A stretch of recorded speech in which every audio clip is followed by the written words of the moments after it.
Nomine Patris et Filii et Spiritus Sancti. Amém. Estamos na quarta-feira da semana depois do segundo domingo da Epifania. Celebrando hoje São Raimundo de Penhaforte.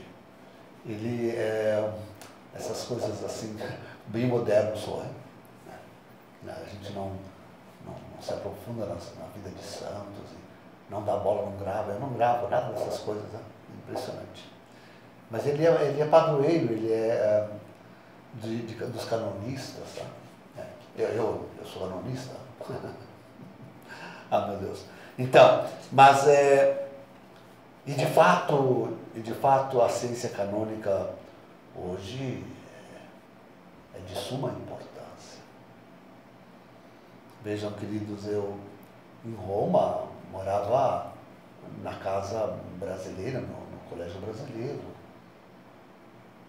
E ali, então, se reuniam padres que faziam mestrado e doutorado em todas as ciências, né?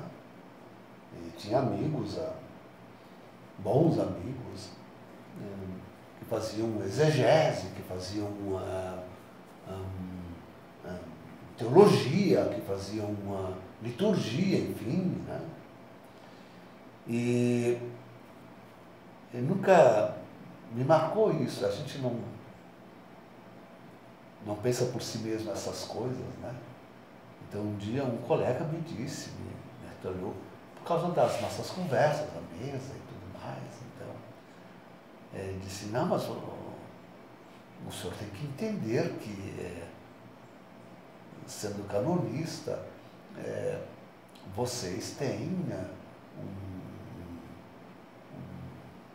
sim, essa é a palavra que ele usou, vocês têm um apego maior à instituição da igreja como tal. E eu fiquei depois pensando então nesta palavra. E de fato, porque é fácil para um exegeta perder-se, mesmo na meditação da palavra. Um teólogo bom, hoje os teólogos, né? Tudo da novela teologia.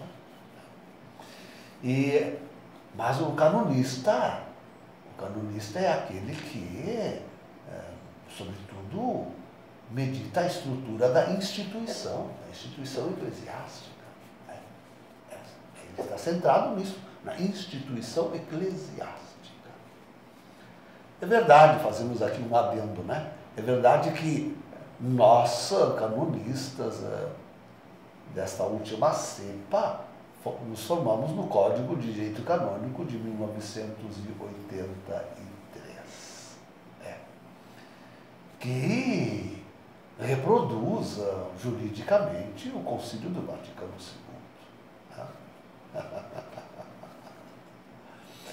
Que está cheio, eivado de problemas. Né? Eu mesmo flagrava durante muitas heresias e absurdos, principalmente vindo aqui do Brasil, de padres que se mesclavam com teologia da libertação, essa heresia da libertação. Então, eu não esqueço nunca que uma vez, almoçando com os bispos do Rio de Janeiro, um deles que tinha feito também mestrado em teologia, em direito, não sei se chegou a concluir, mas fez alguma coisa, ele disse assim para mim, sim, mas todas as teorias que se veiculavam aí no Instituto sobre a igreja se mostraram depois erradas de alguns professores, não muitos, eu acho que na verdade era um só, um grande doutor, diga-se de passagem, mas todo ele enfronhado na teologia da libertação e no Concílio do Vaticano II. No Concílio do Vaticano II. Basta ver que o próprio João Paulo II e mais fortemente Bento XVI, depois andaram corrigindo alguns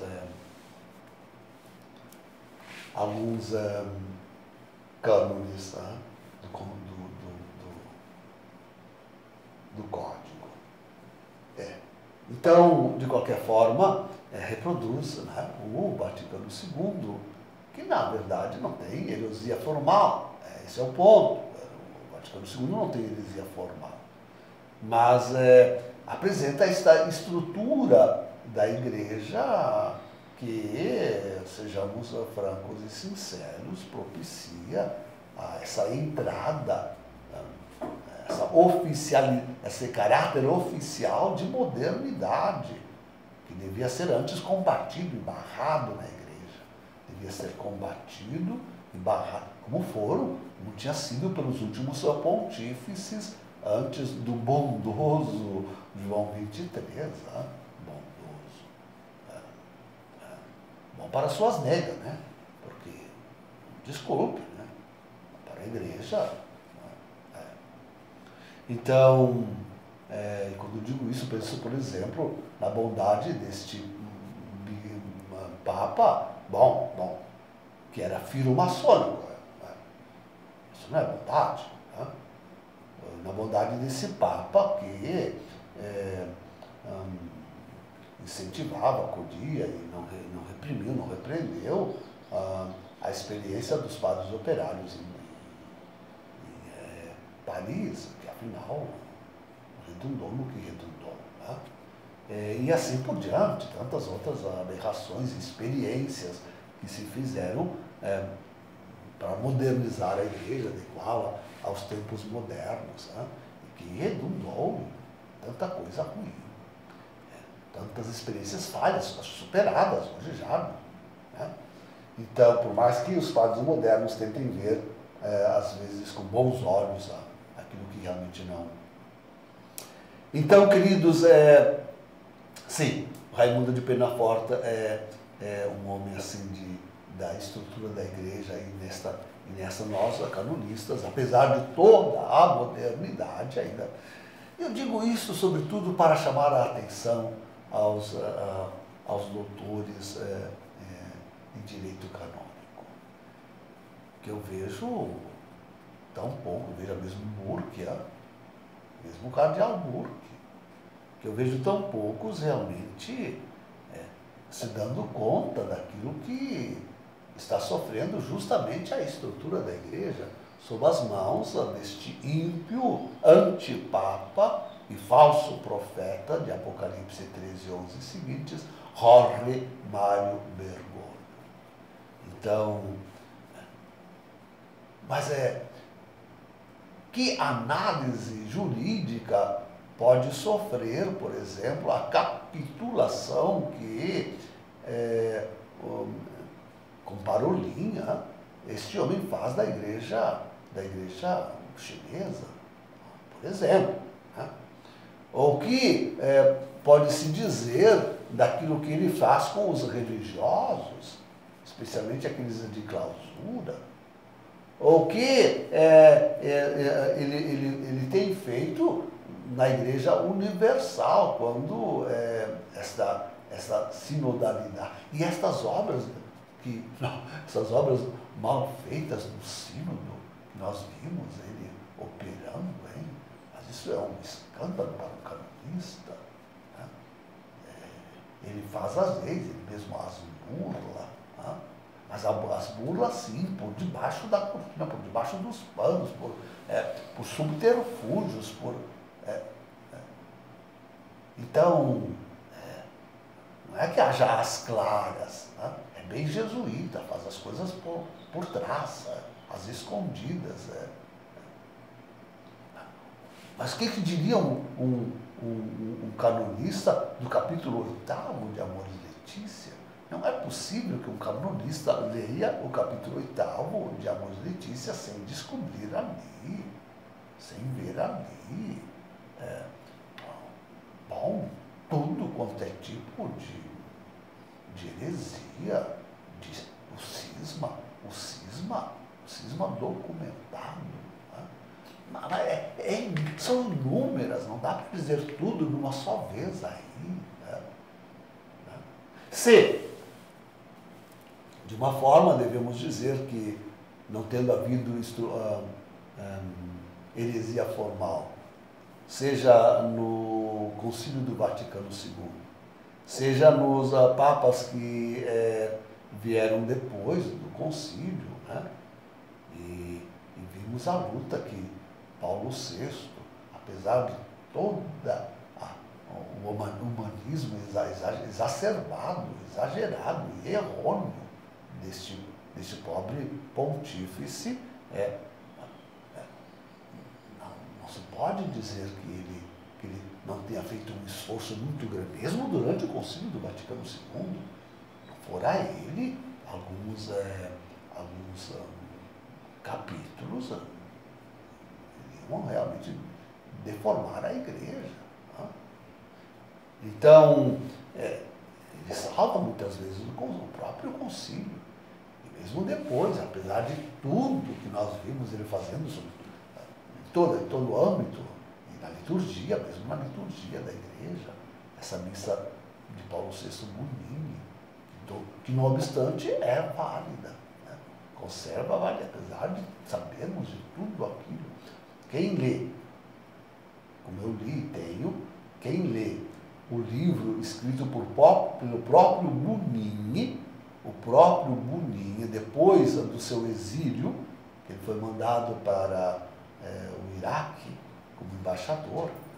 Ele ficou 6 meses, depois que Paulo VI descobriu que ele era realmente maçônico, né? Depois que Paulo VI descobriu que ele era maçônico, Paulo VI o deixou isolado no seu convento durante 6 meses.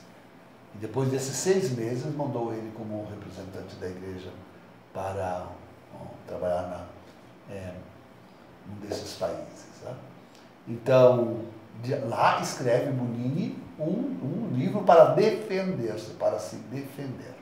Quem leu, como eu tenho e li, este livro de Bonini, para defender a sua reforma litúrgica e a sua pessoa, da acusação de ser maçônico, fica convencido de uma coisa, que ele era maçônico, assim, ali temos a confissão de que este homem realmente, esse réprobo ímpio, era maçônico e que envidou todos os esforços possíveis para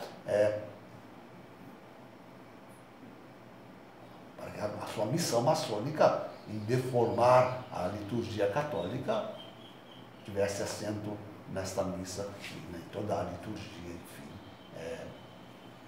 do Concílio do Vaticano, da Igreja. Né? Fica convencido disso. Eu estou convencido disso. Convencido. Por ler justamente a obra deste homem. Como se salva? Bom, se salva porque ele não estava ali sozinho, não fez a reforma litúrgica sozinho. Havia ali, na comissão, padres santos piedosos e que entendiam muito de liturgia, e a agenda de alguns eu cheguei a ler, tá? Que acompanhavam e colocavam na sua agenda as coisas que iam acontecendo. Então, e também por causa do próprio Paulo VI, que sobretudo a mudança da missa, ele fez questão de acompanhar de perto, sem perder uma vírgula daquilo que estava sendo feito pela comissão. E por isso, aliás, Bonini tinha livre acesso ao gabinete papal. Bonini entrava lá a hora que queria e que entendia, e para mostrar ao Papa as conclusões e como de fato fazia a questão. Quer dizer, por que Paulo VI, mesmo depois de descobrir que Bonini era da maçonaria, e castigá-lo severamente, né? Porque Bonini, todo mundo esperava que aquele que tinha feito a reforma da liturgia e sobretudo da missa, fosse elevado a cardeal. Esperava isso. Agora, o prêmio obra tão grande, tão vasta, e tão rápida, e tão ao gosto do sumo pontífice, se ele fosse levado ao cardinalato. O que lhe acontece? Fica 6 meses mofando, sem ofício, sem nada, num convento, no fundo de um convento, e depois é mandado ao exílio. Né? Então, nada de chapéu cardinalício, bem pelo contrário. O que devemos dizer, por isso que quando eu falo na reforma, eu digo a reforma de Paulo VI Boninho. Não foi só Boninho. Paulo VI, ele é o grande responsável. Paulo VI é que era, já quando arcebispo em Milão, cardeal em Milão, já se fazia grande amiguinho de luteranos, de protestantes, de tudo quanto é espécie, já lá, ele se fazia grande amiguinho. Né?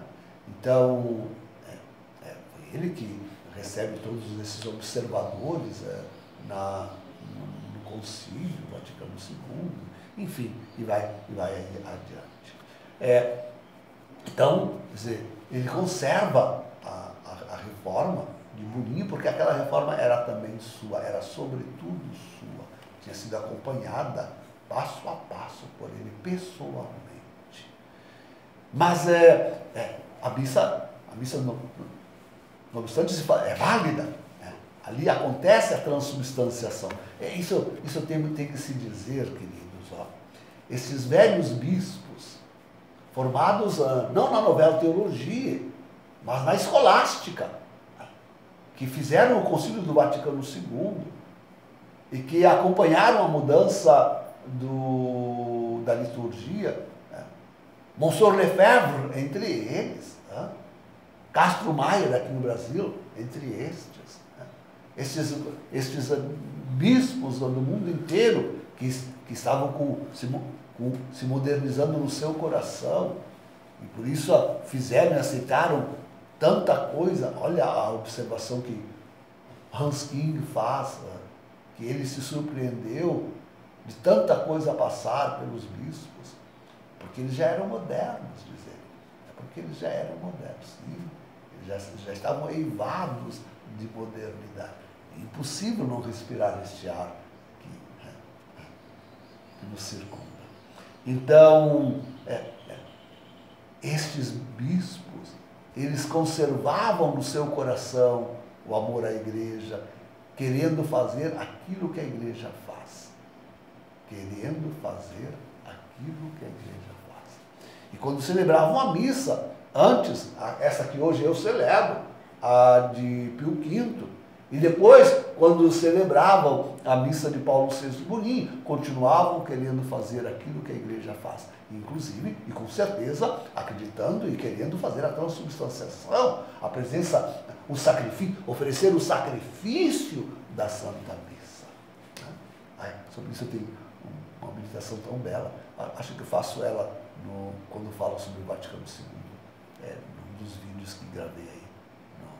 Então, eles queriam fazer, quando ordenavam um sacerdote ou um bispo, eles queriam passar e fazer aquilo que a igreja que eles sempre tinham feito antes e que faziam agora, sob nova forma, sob um novo rito. Tá? E se a gente analisar os novos ritos, a nova forma, vejam, o Paulo VI Boninho mexeram inclusive na consagração. Tá?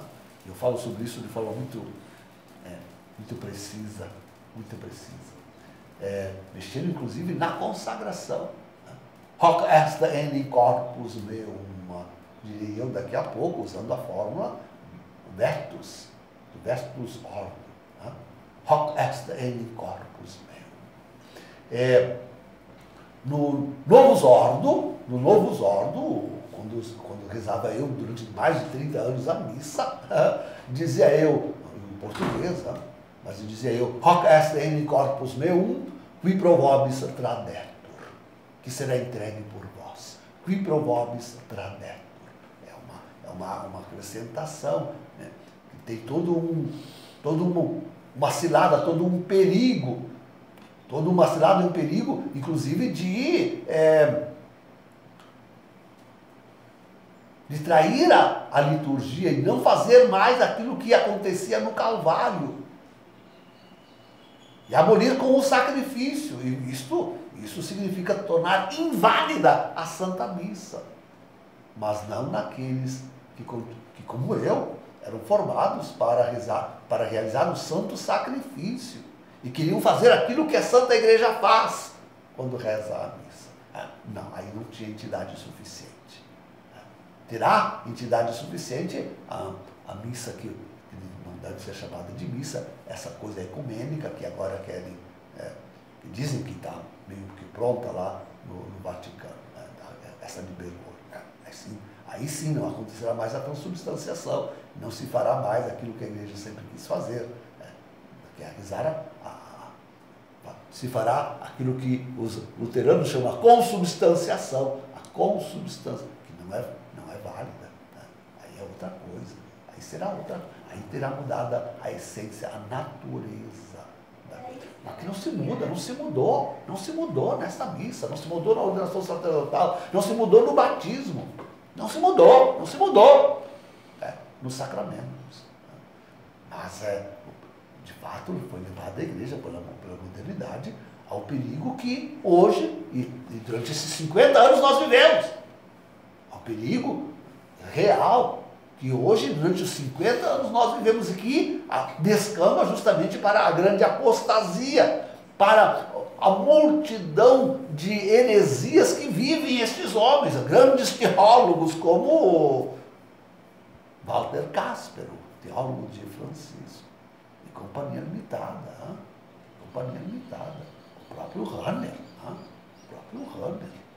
grande mentor do Vaticano II. Então, mas com tudo isto, sim, o que eu quero chamar a atenção é isso, que vendo tudo isto, um jurista bem formado, por favor, agora tem que abrir os olhos. Está mudando a essência da coisa. Agora com Bergoglio, muda-se a igreja, não é mais a igreja católica. Esta é uma contra-igreja. Não se faz mais aquilo que a igreja sempre quis fazer.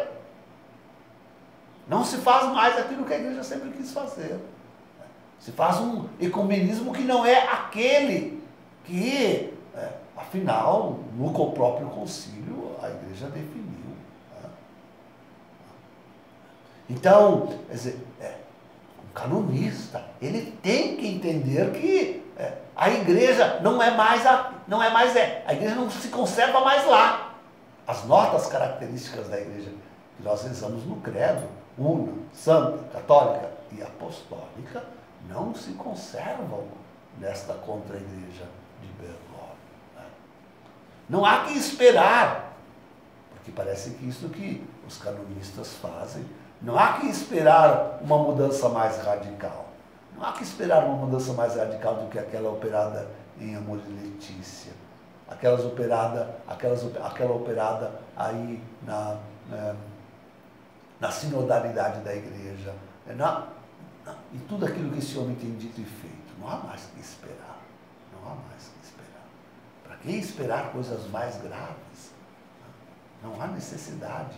A igreja, o papado e a igreja já foram desfeitos.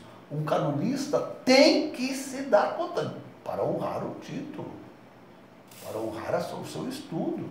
Ele tem que chegar a esta conclusão. Vamos estudar, meus queridos colegas. Vamos estudar, vamos ver. Vamos se inteirar da coisa, sejam honestos, sinceros e corajosos. É o que falta. Sobretudo o que falta é a coragem. A coragem de homens capazes realmente de entenderem e enfrentarem a situação que se apresenta. A situação real.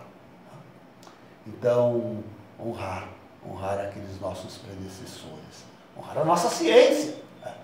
Nós, os canonistas, somos os homens da instituição, somos os homens de igreja.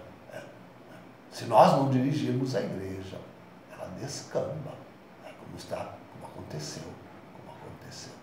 Falta de juristas, falta de juristas sérios, que não admitem de jeito nenhum. Afinal, conclave que deve ser declarado nulo. Um conclave que deve ser declarado nulo. Temos já provas suficientes para isso.